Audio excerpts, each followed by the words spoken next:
Oranaza abamu kansa bia ogwa tuno sogidi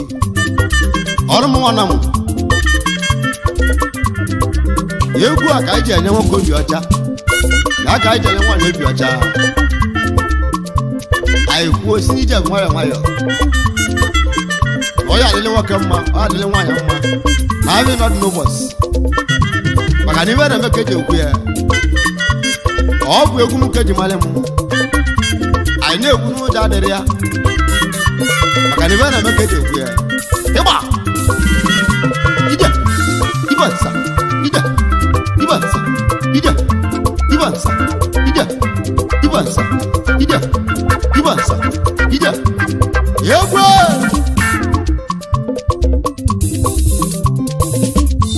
arnaza ụmụ Igbo bịa lụọ amụ na egwu egwu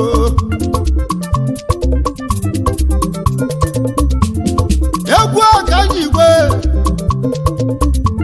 arnaza ụmụ Igbo niile onye nwere ego nọ n'ogwu ma ọ na-egwu egwu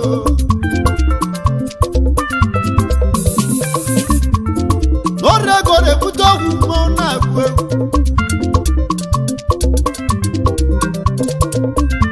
onye nwere ego nọ n'ogwu na mwewewe elewe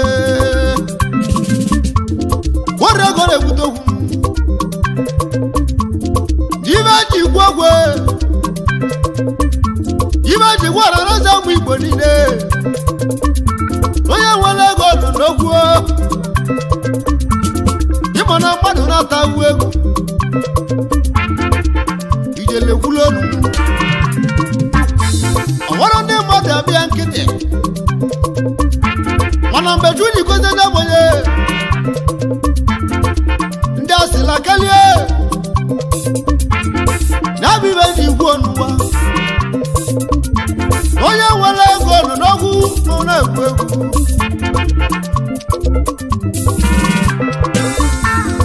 ọrụ ego na-ebute ogwe maka na enwere ego nọ n'ogwu ọdụ ụwa ga kibe ngwụtalịba ọgwọdụ ga-egwu n'ogwụlogwu ego ọgwọdụ ga-egwu n'abalị ije nlekwulu ọnụ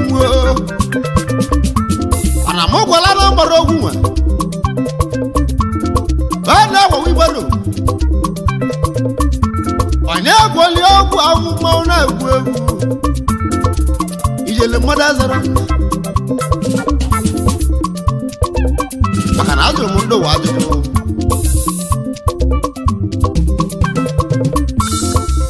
ọ na-agụgbo m onye gwoli ọgwụ ahụ mene m onye ji nweta ego ọgwarụ ga-ekwu n'ọgwụ ego dị ya mana o kwesịrị ka ọgwụ ego dị ya maka na onye nwere ego n'ụwa na-abụ dị ya onye ọbụla ya jenụrụ ka na-ayọ Chukwu ego ọgwọdụ ezere alụ nsọ na-ayọ ego ya na mgbe o ji gbazide n'ụwa ọ bụrụ onye ogwu ego onye nwere ego n'okwu ego na-ebute okwu onye nwere ego n'okwu ego na-ebute okwu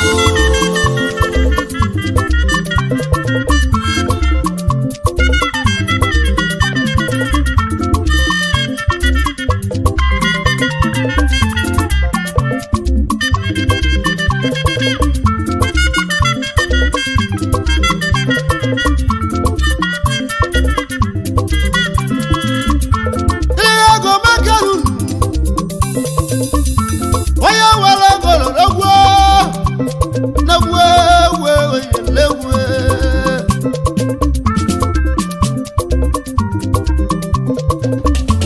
agwa mmadụ ka n'ibi egwu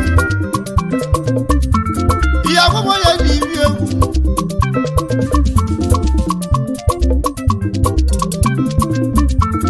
na-abụ onye ọma Tony Oveta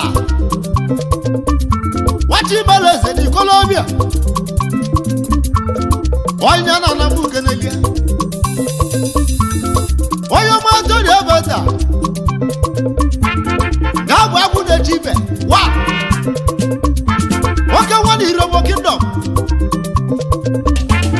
Tony na mbuke n'elia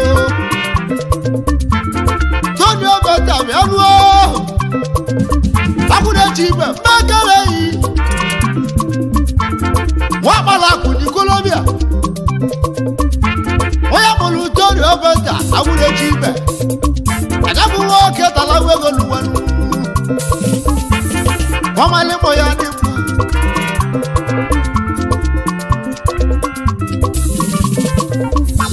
onye mụrụ Tony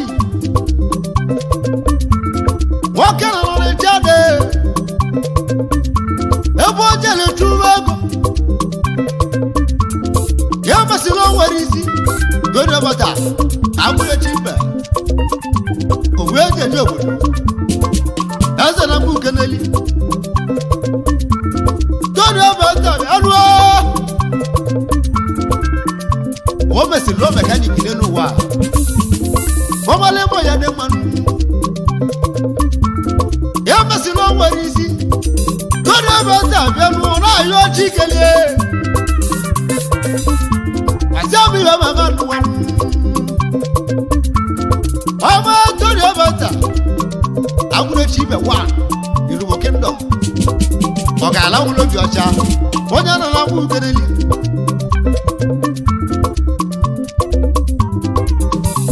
ikirire Tony Oveta bịaruo o mesịrị nnọọ fotografa na-abọrụ pichọ amalịmọ ya dị mma ya mesịrị o nwere isi na-egbuo yiri ya Tony Oveta alụ ewewe ijele gwuru ọnụ na-emesịrị o nwere isi onye ọma Tony na mba ukeneli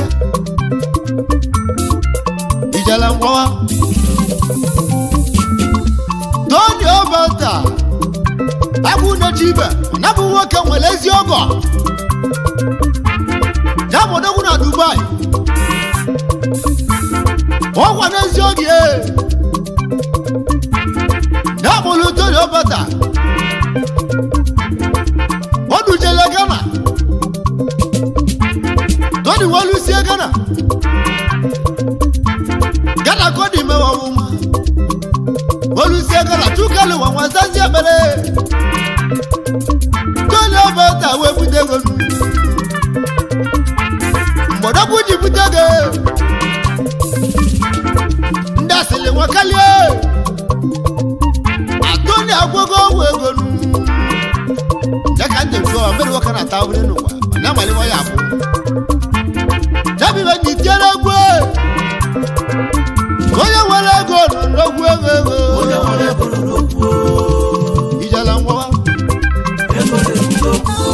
Tony Oveta odogwu oke nwanne Irobo Kingdom eresi Imo Bongo onye ọma Tony na mba ukeneli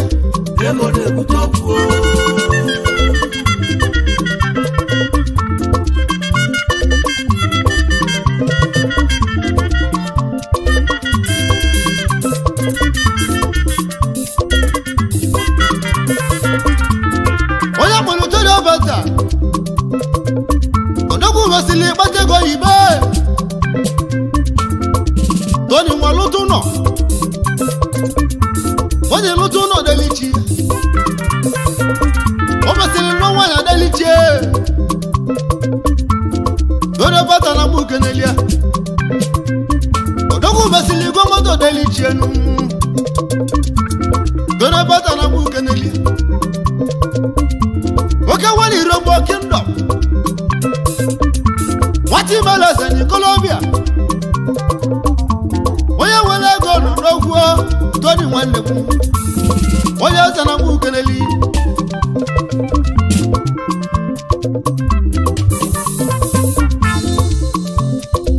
Onye moto na bata si mụ kana ezi nne ya. Emmanuel Obata. Ezi na mụ keleli. Tony si mụ keleli ezi nne ya. Emmanuel Obata na mụ keleli. Ezinna megele yi abamulo mu yeli aka we Emmanuel Obata na mu kele yi abamulo Tony Obata Emmanuel Obata Ezinna oya dele ke ma o nejeni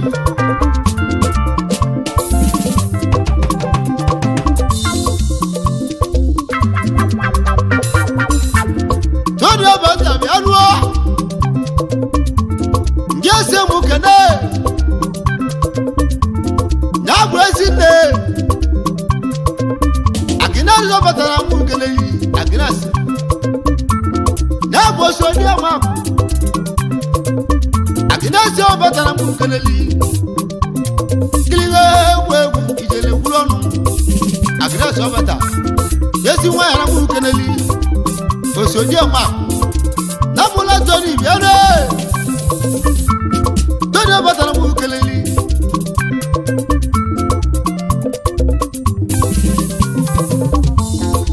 Wasi mu kene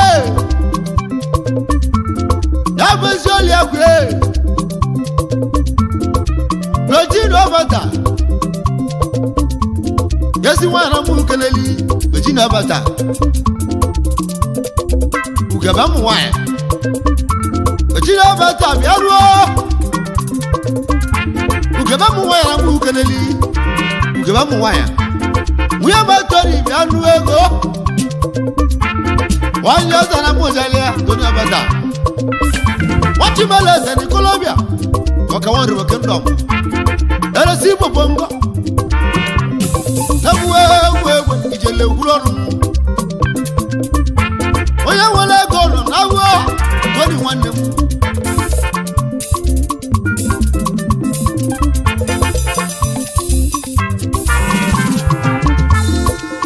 Tony Obata Ngese mu kene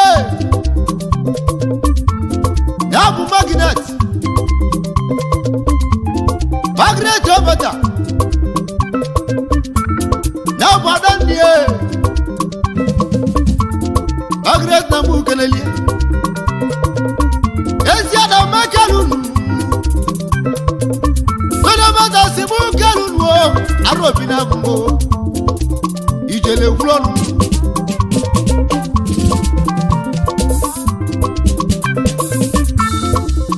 Tony Obata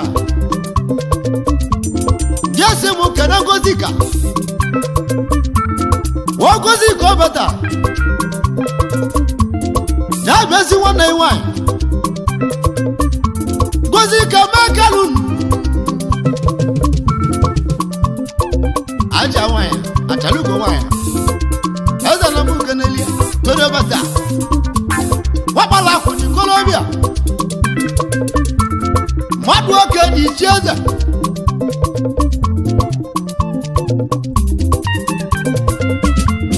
Tony Obata wadagwe Yese mokerezi oko Arumu Gabriel Gaga makerei Odagura Dubai Arumu Barel odagwe goa Gaga makerei Waka wala Dubai Akambaloko Tony Tony Obata na la keneli Dabisi watoko melienu Lakaki ya buwa chibili Yugwa kura Dubai Wanya ata na mbu keneli Ijele kulonu Oye wane kono lopuo Ego de kutopuo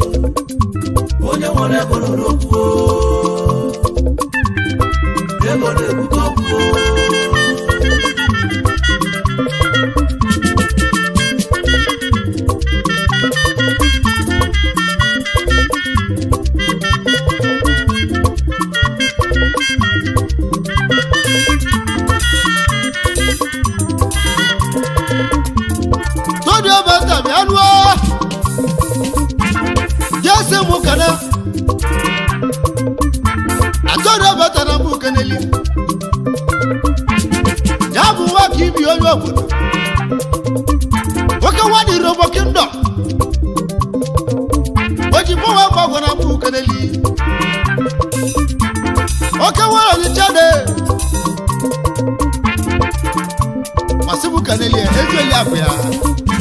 onke tu abata ke tu abata makarun yesi wana mu kaneli o wano yo matori toni abata dasi mu karun wo arobina wo ijala mo kamo oya wala golo dogwo mauna gwo ijelo dogwo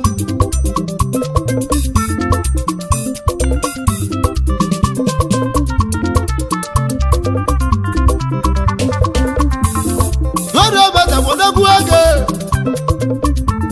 jese mo kedenzi okai bolo bebe bodogwo oya ma polingo oya sana mu keneli oya ma polingo bodogu oje spirit amoko oya sana mu keneli ane jado ko na libile oje spirit amoko wasimu keneli eziwanya Agnes obebe Manos Agnes makalun wabu nosu na mu kenelie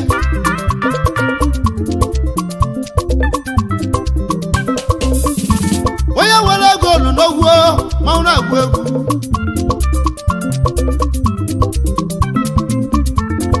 ai jeke no kole okolo tala ta makalun wo okolo tala ta makalun wewe watala yeze afuwelo tena mauna gwegu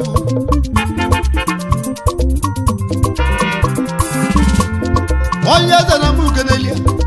wata na yeze emeni fego 2022 dogo yeza na mu kenelia asimu kenelia kuye mali njokolo nadu sowaya okele malobi ni ijala mo kamo asimu kerezi nwe yabo kolo toju oyeza na mu kenelia okele toju aka this morning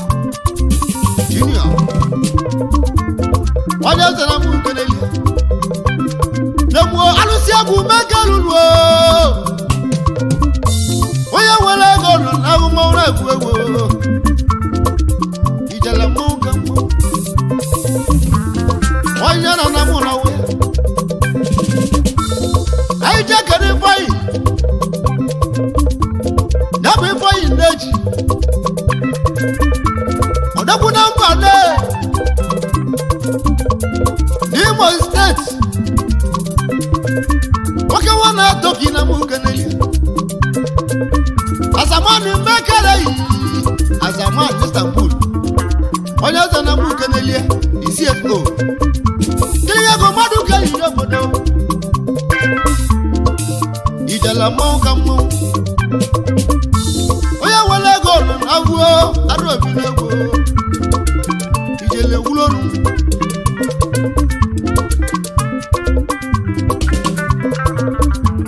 asimu kana chibuzo kole onya na mu kenelia chibuzo kolo makalunu arobi na go ijala mo wo boyo matoni dodo beta bodogwe abuna chiba na mu keneli dasi mu kalunu arobi na go ijala mo kamo iwo ya zulu ko na me ona bere eru woya wala go no nogwo mo na go ego de butokuo onya wala golo lokuo ego de butokuo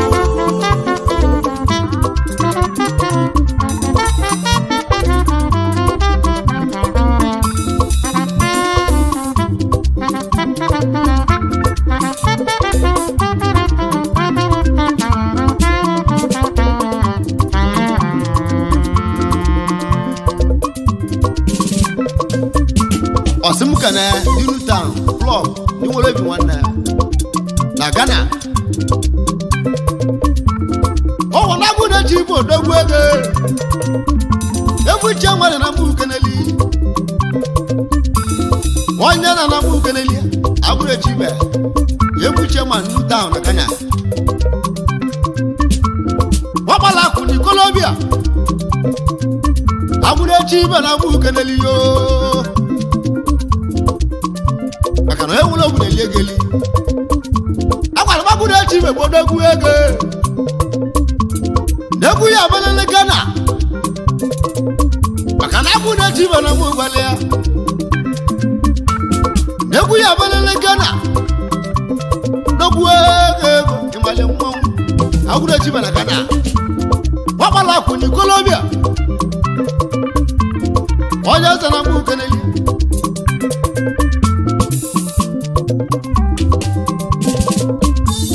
wasimu mbu kene jabu elegere beru suna mbu keneli iwa itu wati beleze ni Colombia wowere dogwu ego ibudu mmanwu elegere beru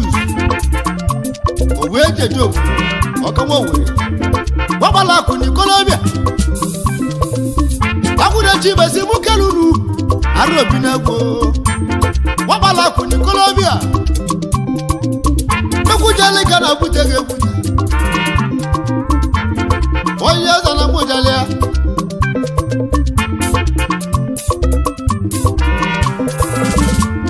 wasị mụ kene ezi ọgọ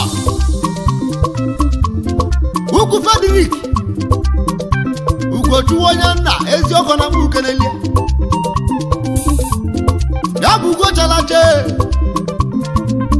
oke nwanu robo kingdom onye eze na mbu keneli ijala mmanwu osimukane the one love star club na Ghana wadi balaku ni Colombia esi na mbu keneli boya zulu kone be abuda chi bana mbu keneli o dodo beta bodogwe dodo beta alwewe kiliwe dodo beta mwewe elelo abuda chi be mwo aro binego ogala maka aro binego ogala maka madi Colombia toni mwanne abude jiba toni mwanne waka wadi robo kingdom aro binego no ijele wulon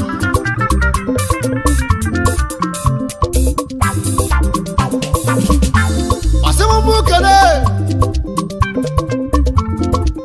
World Master Club Nigeria babu ndi na eli egeli wadi walo bioche wadi eji bilo bodo abure chibe simkenu ijala mmo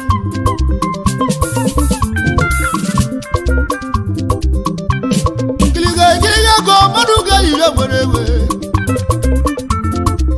azana mbu keneli oya wala go wewe